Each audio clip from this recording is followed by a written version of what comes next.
Алланың атымен бастаймын. Мотивация сөзі латын тілінен шыққан, қозғау, қозғалту деген мағынаны білдіреді.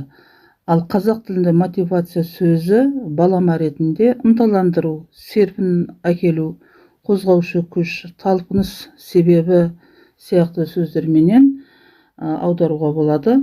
Ал исламда медитация сөзі нақты аталмаса да, оның мәні мен мақсаты Құран менен сүннетте кеңінен қамтылған.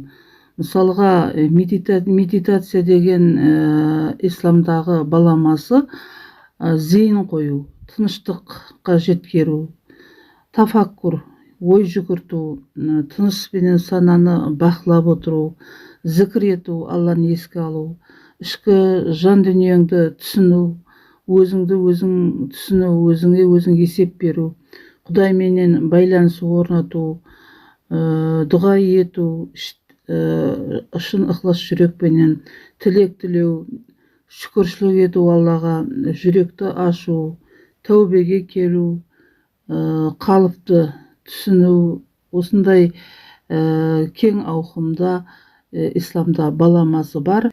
Олай болса, медитация мұсылман үшін зікір, тафаккур, шүкір, мұхасаба, тәубе және жүректің Раббыменен үндесуі.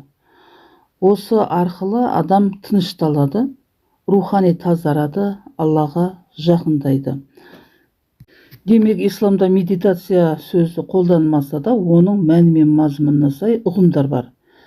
Терең зейін, ішке үңілу, ой жүгірту, сана тыныштығы, зікір ету, Алланы еске алу, ішкі бақылау жасау, өзіңе өзің есеп беру, жүректі тазартып тынышталу, нәпсіні басу. Қасиетті Құран кәрімнің Рад сүресінде 28 аятында жүректер Алланы еске алумен тынышталады деген. Демек, біз мұсылмандар Алланы зікір ету, шүкіршілік ету, тәубе ету, жүректі Раббыменен үндестіру арқылы тыныштала аламыз, рухани тазара аламыз, Аллаға жақындай аламыз.